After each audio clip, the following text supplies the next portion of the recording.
Okay, welcome back to another Beard Invades. This week, I've got Stewart Furini. How are you doing, Stewart? Yeah, I'm good, thank you. Thank you for asking me. Excellent. No, it's a pleasure to have you on. A man of your woodworking caliber. But yeah, I'll be working way through your videos and stuff, and there's some real nice stuff on there. Do you have a little look at your channel? Yeah, great. Okay, so Stewart, so currently you have got 6,190 odd subscribers. Do you know how many videos you got up there, Stewart? I think it's about 120 or so now. Yeah, Yeah. that's lovely stuff. I mean, look at that deep-sided textured bowl. Well, I had a look through earlier anyway, and a lot of it is colouring, because I understand that you work a lot with the chestnut products. Yeah, I do. I've been very fortunate actually with chestnut products. I was asked to do their wood turning weekend and demo there last summer, and then at Makers Central as well last year. And this year I'm going to be doing some of their virtual weekender, which is all online at the beginning of August. Yeah. So I'm looking forward to that. Cool. But I do also work with other manufacturers' products. Yeah. Yeah. Okay, so let's just jump into it. So just tell us a little bit about yourself that your subscribers wouldn't usually know. Well, I think a lot of subscribers know that I do work in a school and that I'm a teacher. But I think most people have the idea that I must be some kind of art teacher or design teacher. But actually, I teach English. So it's words rather than tools and paints that I earn my living in at the moment, and quite recent really to colouring. It really goes back just over 3 years ago to buying a Proxon, and that's what got me started on colouring. I'd seen lots of people demonstrate colour, and I've been interested by it, excited by it. I thought that looks great. But it was when I got my hands on a Proxon grinder and started carving away the face of a plant. I thought, oh, I need some colour on there now. And I borrowed the tool. It wasn't mine. Right. And it just got my I suppose, creative thoughts going. It was great fun. It took me away from the, there is a level of stress involved in working in schools and with young people. Secondary age. And I also have a role in the safeguarding team, so that brings a set of difficulties with it as well, and opportunities, of course. So it was a great relaxation. And the only reason I probably have videos on YouTube, and probably a lot of people won't know this, is because my daughter, in fact, all of my children are very artistic. My daughter was going to be in an open house, and I'd got a pile of platters that I'd coloured from February to March on top of the piano. I thought, I wonder if she'd let me be in her open house. And fortunately, she didn't object. We were in different rooms in the house, and people bought it. And I thought, this is amazing. I ought to make a video and have a website so that people can see, where it's come from. And that first video that went up was just to show people in an open house, oh, this is how I did it. Yeah. And I loved doing the video, and it got a few views. And I thought, oh, I'll do another one. And another one, and that's how snowballs get bigger. And it spiraled out of control. Yeah. I asked my wife about the live streaming that I'm doing now, and she might say, "Does he have to do it every Sunday?" Oh, right, okay.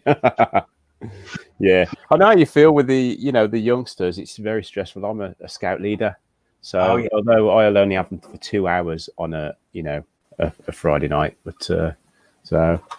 I can't imagine having them. What is it? 6 hours a day for 5 days? Yeah. But in chunks. I don't think I could work in a primary school where you're with the same class for hours on end.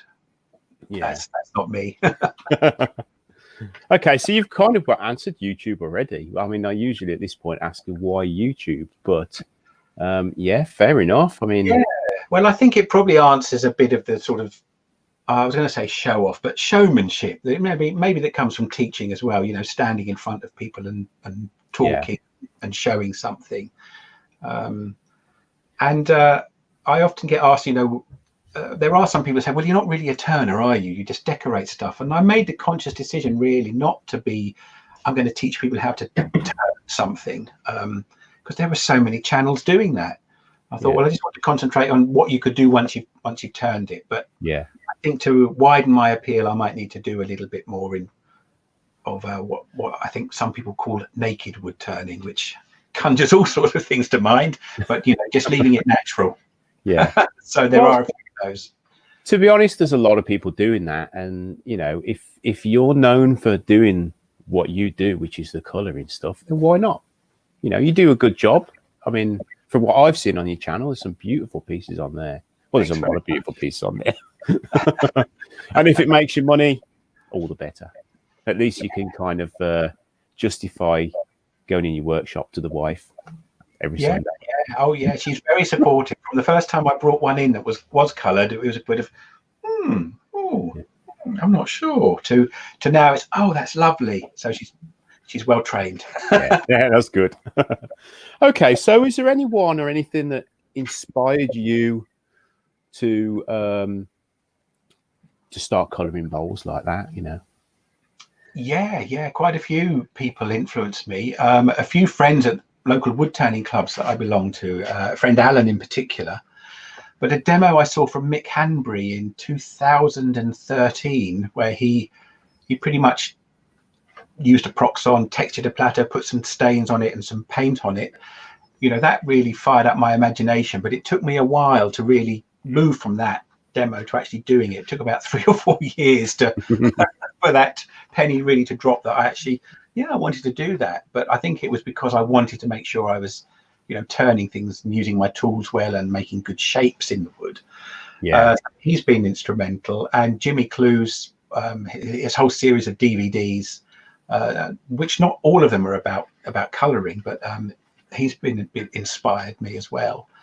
And I've had the privilege of seeing Les Thorne demo a few times, and he does a bit of colouring and texturing as well. So he's been an influence on me for sure. Oh, right. Okay.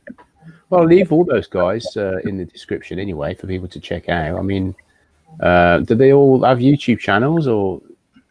I don't think I know my friend Alan certainly doesn't have a YouTube channel.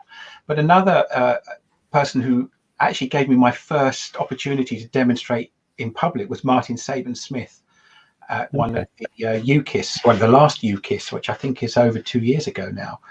And that was my sort of first big public demo of colouring in front of people that didn't know me.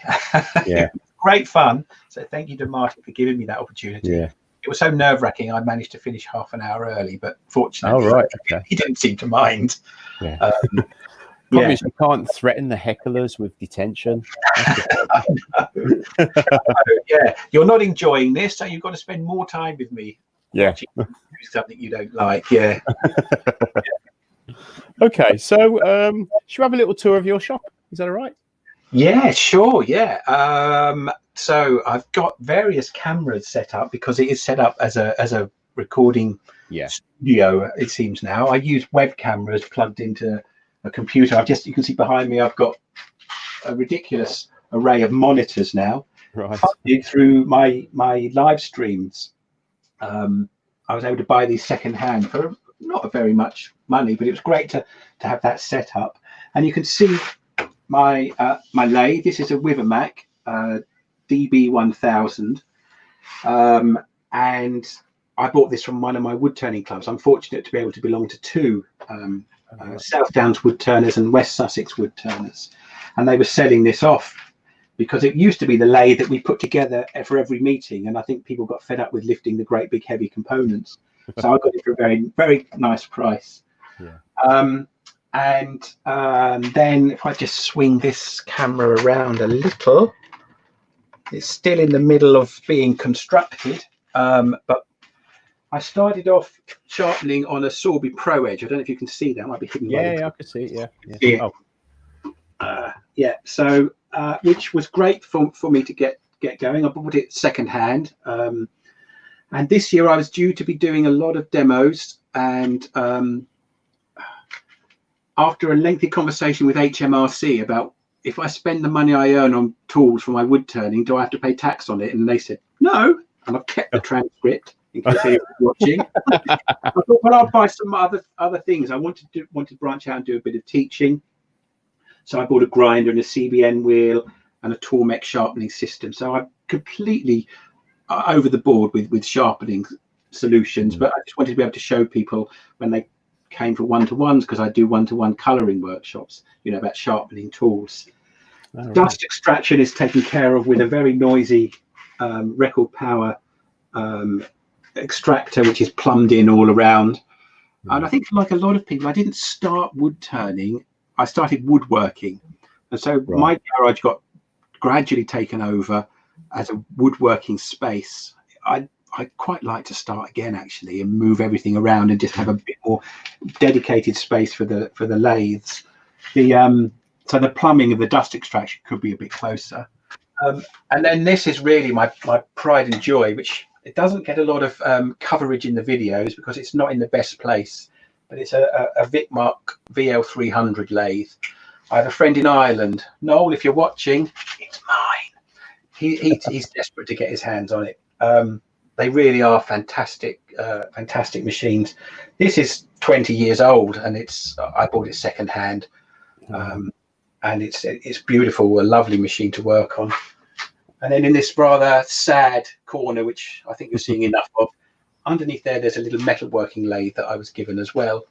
Oh, right. And then the rest of the workshop is pretty much just made up with, well, I've got a little camera I can put on.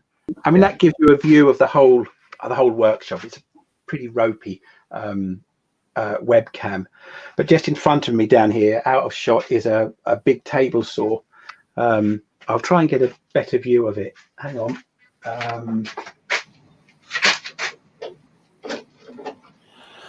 So is it like a one-car garage size that you've got there? Yeah, it's a one-car garage. Yeah. It's oh, that camera's decided not to. No, I can't get that one working. That's all right. I've come back onto the main one. Yeah, it's a one-car garage. It is so it's 16 feet by 8 feet, and I've got 3 lathes in it. Right. I've got a table saw, a band saw. I've got a planer thicknesser. I really am greedy. A pillar drill. In front of me here is a bench bought from school when one of the woodwork rooms was closed down. A dust extractor, a camvac, a disc sander, and then that great big sharpening station at the end. Yeah. The only thing I was offered, which I couldn't fit in, was a milling machine, and I still have regrets about that. Not that I do a lot of metal work, but a milling machine would have been great fun. Yeah.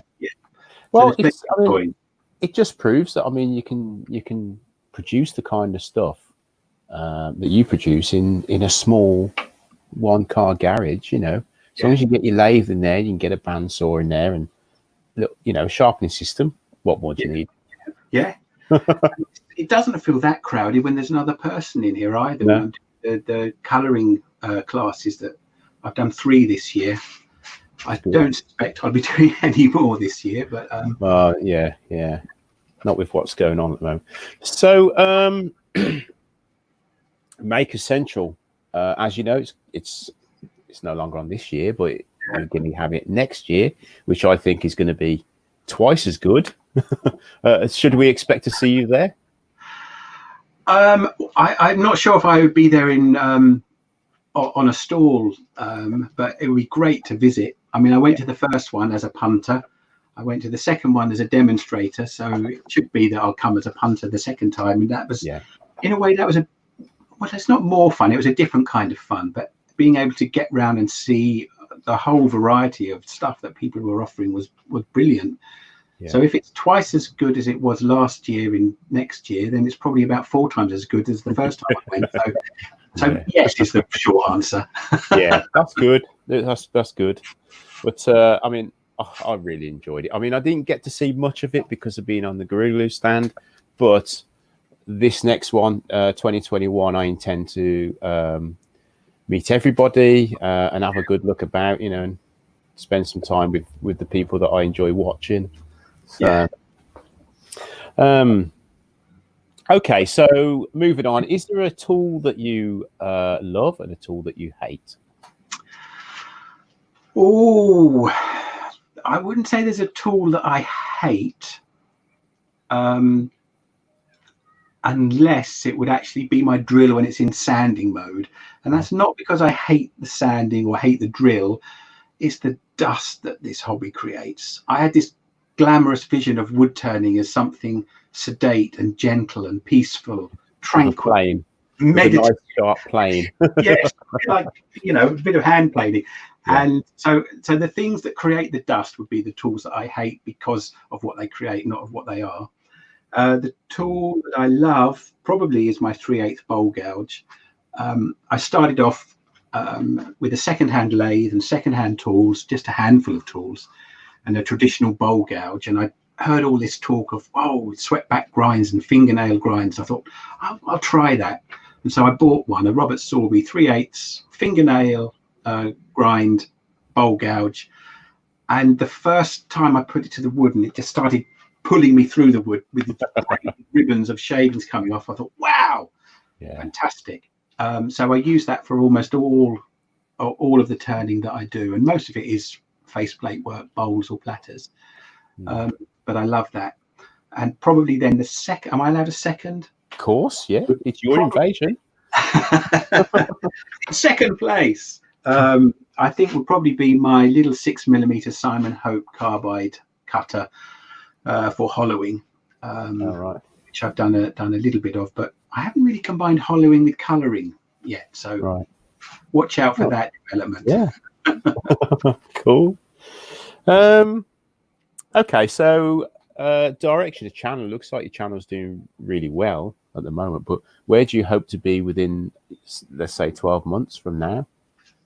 Oh wow, yeah, it is going very well at the moment, picking up viewers, and in a way the live stream is really helping that, getting a lot of immediate contact with people as well. So within 12 months I'd probably like to still be doing more regular live streaming, keeping that going, but I also know that some people like the shorter videos that are you know, to show the whole process. With a live stream I don't get to show everything, including finishing pieces off. So I'd like to keep both of those things going, really. And yeah, I would be disingenuous, told you I was a teacher, if I didn't say I wanted more people to watch. Please watch.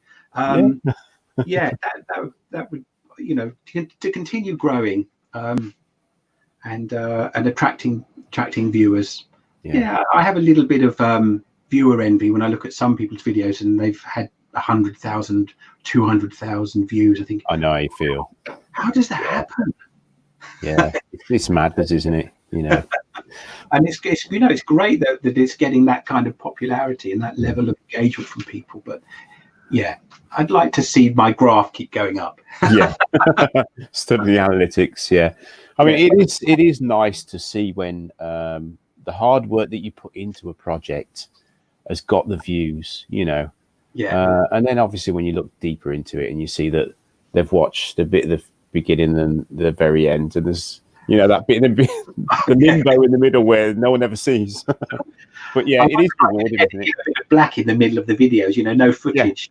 Oh, I may as well have not bothered with that 20 minutes of fighting and having my head caved in with a tripod.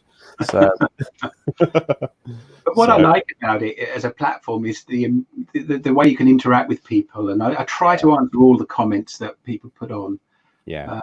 I even try to get the people who put their thumbs down. Why? What didn't you like? Tell me. But I'm not sure you often get the comments for the thumb downs. Definitely. I mean, occasionally you will, won't you? You'll get someone that will like to voice their opinion, but most of the time they're just cowards that do the thumbs down, to be honest, in my opinion.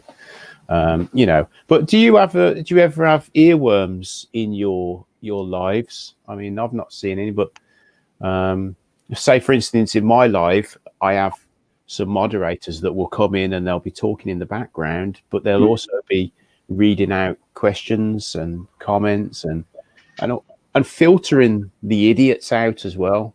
I mean, something that you might look into. It's, you know, it's well worth it. Yeah, I've had one session where a friend volunteered to do that, to read me out the comments, and I had a little wireless earpiece,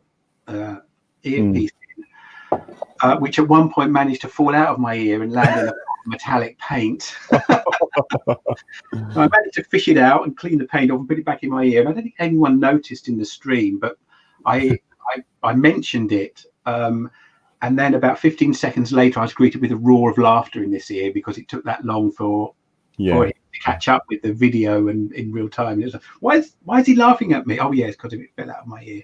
Sure, it wasn't wood glue. Good job. Oh yeah.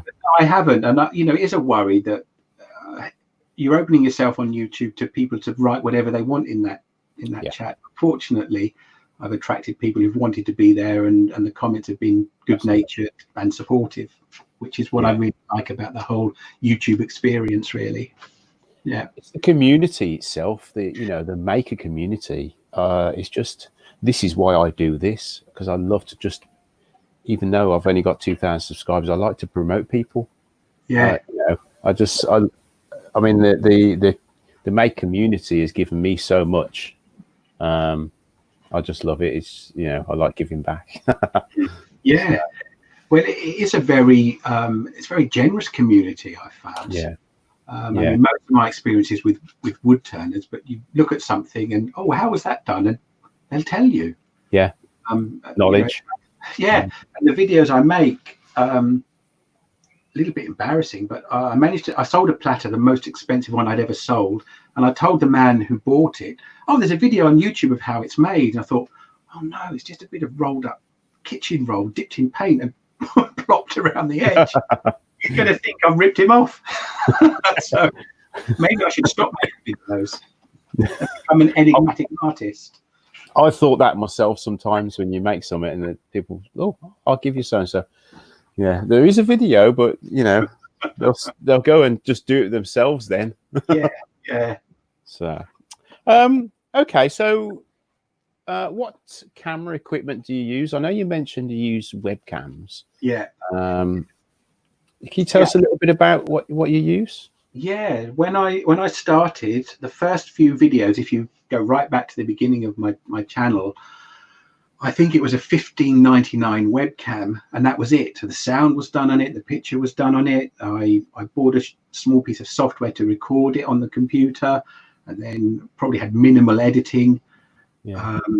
And it's now grown to, I think I've got 4 Logitech C920 is the model camera in here, and then a cheaper one. I did it, sort of work my way up to the expensive ones. Black Friday deals were good. Oh yeah. There was a couple of years ago, you could buy one for £28 instead of 80. So I bought one. Then I tried to buy another one, and it wouldn't let me. It was only one per person. So I picked up my phone to text my daughter, who was in the bedroom above me, to ask her, oh, can you go on Amazon quickly and buy me a C920 with your account? Well, she was actually sending me a text. We do talk to each other as well. Right. Dad, can you order me this on your Prime for Amazon? So it worked for both of us. Yeah, that's good. But yeah, then they run into a bit of software that's free called OBS. Yeah, which is fantastic. So you can set up, all my live streams are done now with that. I was just using it to do the recording, but live stream is great. You can set up all sorts of different scenes, combine camera and camera. You can get very sophisticated with it, probably more sophisticated than you need to be in a wood turning video. Yeah. And then I edit it on Adobe Premiere Pro, which I'm not sure if I'll be able to afford in my retirement, but while I'm a teacher, I can pay the educators package for it. Oh, so right, okay. Not too, well, it is still a bit eye-watering when you think, oh, in 4 or 5 years, I'd have spent so many hundreds of pounds on something. But for now, I'll stick with that. Yeah. That's good. Right, so shout outs. Have you got any shout outs that I can put in the description for the guys to check out? The viewers, that is? Yeah, I mean, it's a fairly recent channel, but Andy and B Matthews have got a channel, and they do a variety. They're a husband and wife team. Really great couple. Good friends now. I've been to visit them and see their workshop, and they do some fantastic turning and colouring work. B particularly, very talented.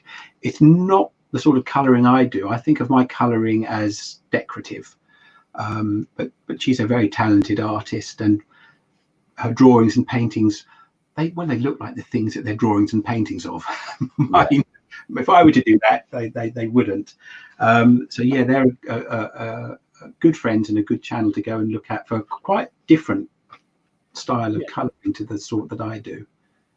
All right. Well, I'll leave the description for people to have a look then. Anyone else? Who do I watch? I mean, I had the really good fortune to go and meet Kostas. I don't know if you know Kostas Annikas. He's a Greek turner on the island of Kefalonia, where I think there are maybe 5 turners. Right. So enthusiastic. He has a gift shop that he runs in Sami in Kefalonia, and we just got to know each other through YouTube. Me putting comments and on some of his videos, and then turned into Facebook contact, and then discussion of, I've been to Kefalonia, I really like it, I hope to go again.